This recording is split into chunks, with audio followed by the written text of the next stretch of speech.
Cheers, everyone. Welcome back. And today we're going to go a little bit more in depth in the idea of responding rather than reacting. So let's begin. So in a recent video, we covered about getting excited for the opposites, the opposites showing up, negatives, whatever you want to call them. And the idea being that when these things show up, it is now an opportunity for us. It is now our chance to show the universe, the universal energy, that we are now operating from a new viewpoint. To use the language of Frederick Dodson, to use the language of Neville Goddard, that we are embodying a new state, right? We are occupying a different viewpoint, different state.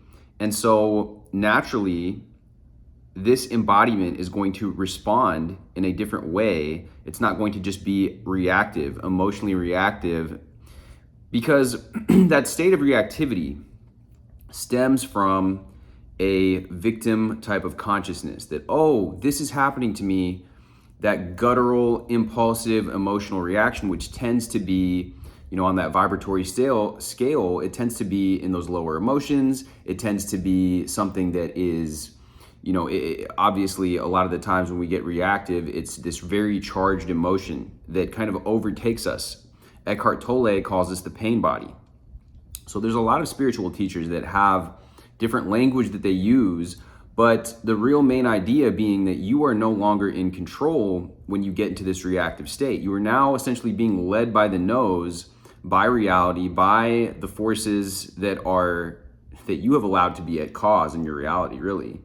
Whereas you can take your power back by choosing to respond in this new way. So a lot of this has to do with the training of attention. One of the things that's so great about the practice of robotic affirming is that it is one way to train your attention. When you simply contemplate, and whether that's rampaging, whether that is just a simple rote repetition of 1, 2 to 3 phrases like we've been going over in the recent videos, or you get into that idea, right?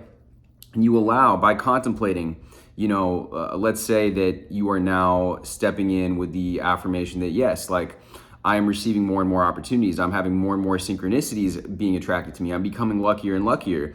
Every single day, there's more and more opportunities and good fortune following my way. And the more that I embody this new state of being that I'm entering into, that I am stepping into, the more and more signs that I'm seeing that things are really beginning to go my way. Things are flowing positively in my direction. I'm outflowing positive energy, and the universe is responding in kind, right? With this positive energy back to me.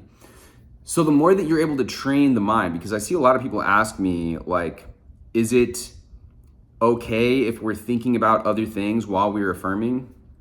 Well, there's not any clear-cut answer to this, because I'm not, while on one hand, yes, it's okay, because the mind drifts, and this is a practice that we're engaging in. By doing this, by bringing our attention to what it is that we're affirming, we are disciplining the awareness. And that is what is necessary by using this contemplation exercise, or by simply the repetition of the affirmation. That is what is necessary, is practicing that controlled attention. Because when we pull our attention towards what it is that we want, now we are focused on this, right? When you're focusing on what it is you want, you are not going to be able to allow, that is the purpose of what we're doing. Then our intention, our energy is going to be channeled in this direction of good luck, good fortune, right? The example that we just gave. However, if we allow our attention to wander even if we're saying the affirmation, even if we're continually saying the phrase, but now we're thinking about what we have to do for lunch, or where we're going to go for lunch, or this meeting that we had, or now our attention is scattered, our attention is dispersed, and it is losing its intentional energy, right? So the goal, it's okay, right? Just like they say in meditation that, your mind will wander, it's okay, but bring it back. It's very similar with robotic affirmations. It's like, yeah, the mind will wander, but really what you want to do is bring it back, because the purpose of this, in a way, is training your attention on that intention that you are creating. Now, I just talked to a DJ in a recent interview, and you guys can check that interview out. It's pretty interesting. But one practice that he engages in, that he coaches people through, is the practice of gazing. And with his practice, and if you watch the interview, what he talks about is he began just gazing at his hand, simply gazing at his hand. There's other variations of this practice. You can gaze by staring at something in the room. You can gaze by looking at yourself in the mirror, into your own eyes, and that can actually be very powerful. I'm not going to go into it in this video, the reasons for that, but I'll cover that in a future video, in another discussion here. But again, these are different methods of controlling that attention. And if you notice, when I've been talking lately about how controlling your attention is so valuable, because when you allow it to be led by this show that you're watching, or scrolling on TikTok, and it's just like these things, that's why people use phrases like dopamine detoxing and things like that, and it comes off as a very like productivity centered type of exercise to do, right? But there's a reason also why it's so detrimental, and that is because it is the overstimulation by scrolling, by watching these things, like I said, that are very like drama on TV, the gossip, all this stuff. You're allowing, your attention is now being led by this external thing, right? It's got you, it's got your attention, and now you are at the whim, you are at the mercy of this thing that's leading your attention this way, that way.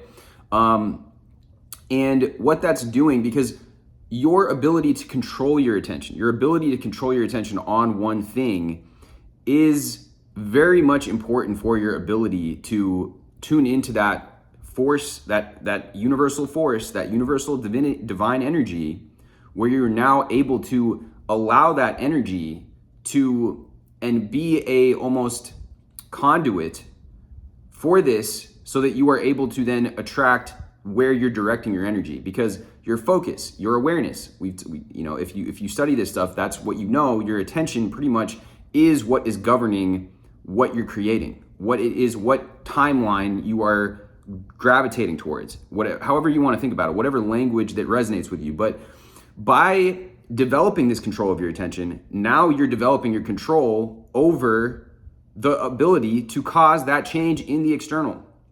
If that makes sense, I hope that it does. I'm going to read a excerpt out of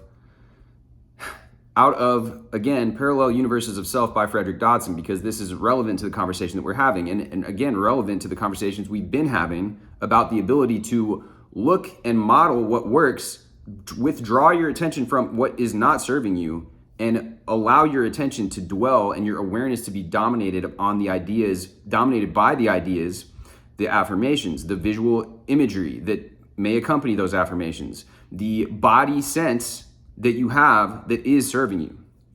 So, all right, so here we go. So, attention from others is what you've wanted from others since you were a child. You went to great lengths to get it. Attention from others is what you become dependent on or start demanding when you're unable or to generate or give attention to yourself. Having a problem simply means having your attention fixed on something and being unable to release the fixation of attention. Energy, real measurable energy, is in electricity or magnetism, and emotion go where attention goes. Attention, you can make it travel anywhere, but you can also use it to find out anything about anything and anyone. Simply by placing your attention on something, you find out things you were not aware of before. Attention allows you to learn everything you want. The attention of most people is not yet predominantly steered or directed by them, but by the outside world. Others control them. They react to impulses, and this is where we're getting into what we're talking about now, the reacting. By not taking control over your attention, by allowing your attention to be diverted in all these different directions, you are in a state of reaction. You are entering into that lower victim state of consciousness because you have not placed your attention. You have not taken the reins back over your attention. So they react to impulses, advertisement, pressure, authority, media, schools, circumstances, indoctrination, hypnotic manipulation, which again, all of these things are being fed through this kind of matrix that we're in, this kind of world of media, social media, and it is also being enacted through the people in our environments, right? Unfortunate as it may be, that is what's going on. So they are pulled left and right by their own cravings and resistances. So you see, this is how we are becoming more lower level, operating at lower levels of consciousness by allowing our attention to be diverted by these outside sources. While applying attention exercises, you regain some of your self-determination and freedom. Rather than being the ball, you become the player. Since reality creation is a question of where you put your attention and what you invest intention in, training your attention is one of the most essential things you can do. You are not then working on what you perceive, but on the perceiver. When you train your attention, you are training the source, the cause of life, not the effect. You stop looking for the truth out there and start examining the tool with which you were searching, especially the user of that tool. If the user of the tool and the tool are misguided, the resulting craftsmanship will be flawed as well. Which is very, very interesting, guys. Like, what is being said here is very profound. And so I'm going to, before I read the next paragraph here, if you are in this state of reactivity, you are looking at life through a distorted lens. And one thing that comes to mind is like all of this no-fap stuff that you see online and like control over that sexual energy. Well, the sexual energy is one way in which we are led by the nose. Obviously, all of us are, as human beings, we are sexual beings, right? We have these primal desires. And so if you are being led by that energy, that is what I think is really going on with all of this no-fap and all of this type of thing, is encouraging you to take back, like desexualize the brain. Because let's say, using the example as a guy, I'm a guy, right? A lot of guys, a lot of no-fap content is meant for guys anyways. This goes for women as well though. But we're in such an over-sexed kind of mentality with OnlyFans and all this, like, society's becoming more and more like this, right? And so if you're constantly walking around like this, you're in this reactive energy. They've got you in this reactive zone where you're almost uncontrollably like a kind of like rabid dog in this state where, you even go up and talk to a girl or something and it's like you can't think about anything. You're not even like present in the moment because you are, or online, whatever it is. It's like it's got your attention. So again, it taps into our primal desires, the desire for, we see something valuable, right? Like food or like reproductive opportunities, or it's fear, right? So it's the news. It's, oh, look at this terrible thing that's going on. Oh, the economy. Oh, this, right? It's either desire or this. It's either like fight or flight. It's similar to the attachment example that I gave before, where it's like anxious attachment, like, oh, I need this thing, or I'm so scared of this thing, right? Tapping into either fear or desires. And when we're in this state, when we're flip-flopping back and forth between this, it's impossible for us to be residing in this neutral state, which I talk about all the time, which is the state in which you are then claiming your power again. And if you just even using the example of going on a date, the guys that are just in this, oh, I need it so bad, they're so thirsty, right? That's the word that people use to describe it. Well, the girl can sense that. And he's just reactive off of everything. Everything about the interaction is like, I hope she likes me. I hope that this blah, blah, blah. Like, you need it so bad, right? And it's a turnoff. The same thing goes for your goals. The same thing goes for so many different things. But when you're in these flip-flopping emotional states, and then the same thing could go for rejection, right? The guy's just, he's so scared. There's so many guys out here that are scared of even talking, like going up and talking to women, right?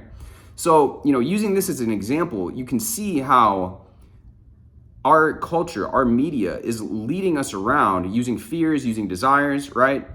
And again, I don't think there's anything inherently wrong. People that preach all this stuff like no fap, well, maybe if that resonates with you, but what I think is just as long as you're in control of it, it's just the same thing as anything in moderation, right? You don't want to be doing anything to an extent where now you are the one being led by that thing. You want to use things to enhance your life, right? So just an example that came to mind as we're looking over this, But yes, the craftsmanship, what Frederick Dodson's saying here is that your view on anything, and it could be that you starting your business, right? It could be you going for that, but you're scared because you're in this state of reaction. You're looking at all these things. Oh, well, my teacher said this, and my peers said this, and my friends told me that like I'll never be able to do that, or that it's a bad idea, right? And again, that's tapping into your fear, the most primal thing that's going to hook your attention, right? When you are overly concerned about other people's opinions, your energy is now hooked in with their energy. It's very, very like hard to describe. I hope that it's coming across in what I'm saying, but when you remove that and when you tune in, like we're talking to this God source energy, then now you are able to make your decision. You are able to know within the fullness and the calmness of your own being whether this decision is a right decision for you or not. You don't have to ask Tom and Jack and Harry and Sally about your decision. You just don't need to know their opinion. Yeah, it's fine to like check in with people whose opinions that you value, but you notice that a lot of people in our environment today are in this state.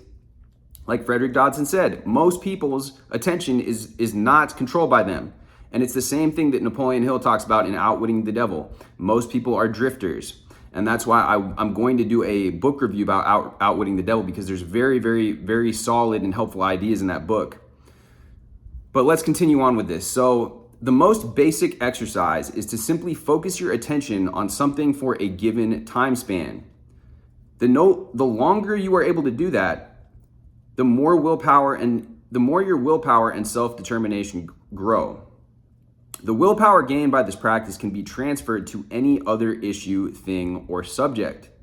Up to now, your attention has been like a ping pong ball. Exactly right.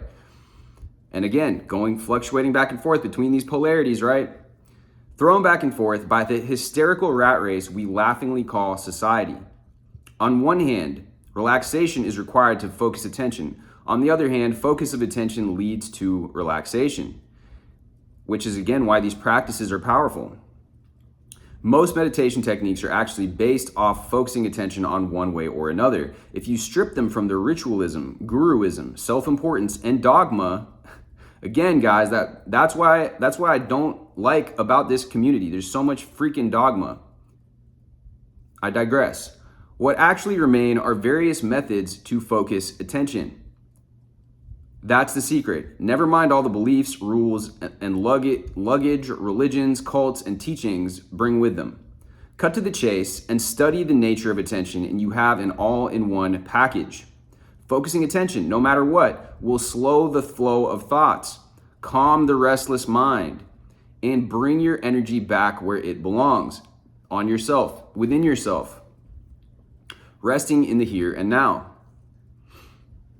Without a worry in the world. This is your most effortless and natural state. It is completely independent of the material world. It is only by independence from the world that you gain influence over the world. The power to change reality comes not from lack of neediness, but from happiness independent of outside circumstances and people. The mirror will not smile before your smile. This is so true. And okay, I'm just gonna cover like this last part. The second way to use attention is by defocusing. By intentionally not focusing on anything specific, this puts attention on neutral, idle, and open loop. We'll be talking about this incredibly relaxing behavior and its various uses later on. The third way to consciously use attention is by focusing on something with the intention of getting into vibratory or energetic synchrony with it. You may not be totally aware of it yet, but energetically speaking, what you look at is looking at you. Sound spooky? It needn't be. You live in a universe which everything consists of energy, and it's all the same energy, vibrating at different frequencies, rates, or densities, depending on how you look at it. By solidifying thoughts, they become denser and turn into physical, material, everyday reality. One of the methods by which you can solidify a thought is through attention. Are you getting this? When you put your attention on something with the intention of getting into energetic synchrony with it, you start vibrating at the same rate it is vibrating. Focus on something desired for only 20 seconds and your energy starts synchronizing with its energy. That's why Esther Hicks talks about focusing for like 17 seconds or whatever. Focus something on 60 seconds and you vibrate at the same rate. Focus on something for 3 minutes and you start to attract it into your life. Again, this is why the disciplining of your awareness is important. So yeah, on one hand, if thoughts come by, like, it's not to beat yourself up about it, but ultimately what we're trying to do is keep our attention, is that practice of holding our attention. This is what happens when you mix attention and intention. With attention, you are at the object. With intention, you are in the object. You become the object. Okay, getting a little bit esoteric here.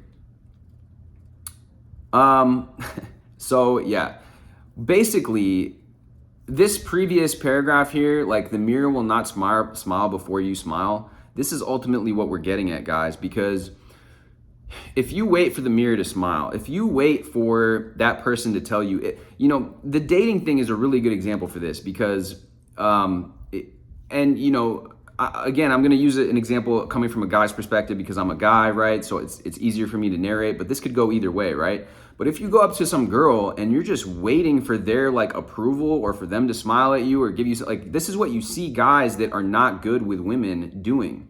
They're approval seeking. And it goes for the dating thing, but it also goes for friendships. It also goes for people in general. You come up to, it could even be a guy that you want to connect with, right? Guy to a guy, right?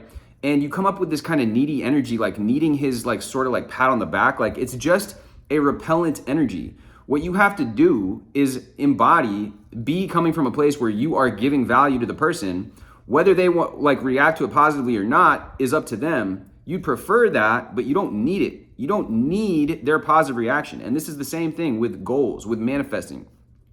When you are going for what you want, when you are putting out that intention, it's not coming from that needy place of desperation. It's coming from, I'm putting my attention on this. I'm giving thanks for having this thing. I'm putting my awareness into having this thing. The intention is there. I'm affirming it. I'm visualizing it.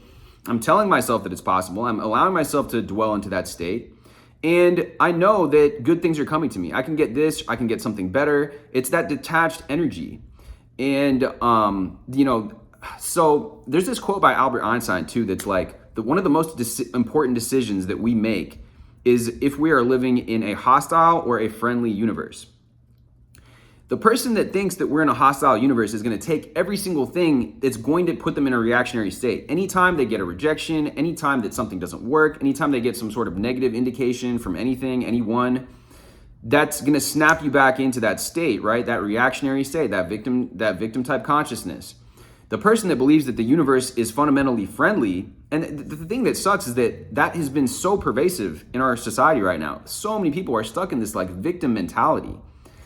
And as soon as you start to adopt the reverse, as soon as you start to expect the positive, you start to see a change. You start to see that I live in a friendly universe. Yeah, things can work out for me. And it's almost like people really are living in these parallel timelines because you see some people that are so miserable with their current circumstances, with whatever's going on. And then you see people that are kind of on the opposite wavelength. And we're both living in like the same world, yet it seems almost sometimes like, are we living in different worlds? Because how is it that somebody can have something happen or be in a situation and view it so completely differently than somebody else? Well, it's because of our perceptions. It's because of our being filtered through that lens that we're looking at, and it's because of the distorted lens. And one of the things that's depleting our ability to have that clear lens is our lack of ability to control our attention. So very interesting kind of topic here. I mean, it's kind of like, I feel like we went all around on a bunch of different things and looked at this from a bunch of different perspectives. But I really hope that this does impart some sort of clarity for you as you watch this, and maybe even rewatch this again, because I feel like there's a lot here. There's a lot with what Frederick said. There's a lot with what we've discussed.